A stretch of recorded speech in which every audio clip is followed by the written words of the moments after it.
Il y a également Casino 1 et Casino 2 qui racontent l'histoire de trois amis.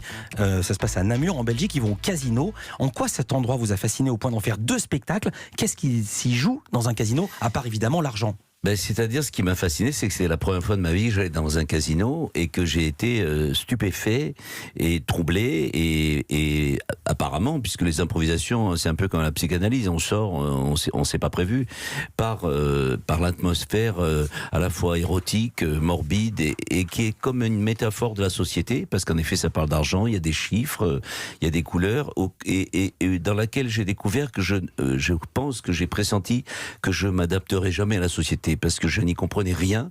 Mais des paradoxes, je gagnais tout le temps. Et c'est mon copain Jean-Marie, qui lui était un joueur émérite, qui peu à peu a commencé à me faire perdre. C'est-à-dire en me donnant des conseils. J'ai appris que quand on écoute les conseils, on perd. Il faut surtout jamais écouter les conseils dans la vie. Il faut suivre son instinct, sa voix, sa vision. Donc ça raconte toutes ces choses-là. Vous connaissez le paradoxe que vous venez de dire? C'est que maintenant je me demande si je dois écouter votre conseil. Ah, ça, je ne sais pas. Moi, je ne donne pas beaucoup de conseils. Ouais. Voilà. Et puis, il y a aussi une autre chose dans le casino. Il y a Bruno, le copain d'Aix, le fils d'avocat aixois, qui, lui, découvre dans ce casino une volupté suprême, celle de perdre.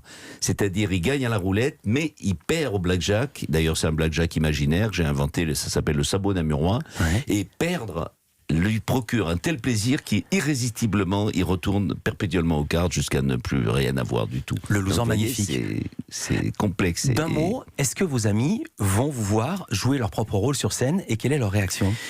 Alors, en général, d'ailleurs, depuis le début, vous me dites je joue ma vie, je suis pas d'accord, je joue ma jeunesse. C'est un roman de jeunesse, c'est un roman d'apprentissage, un apprentissage amoureux, artistique, etc.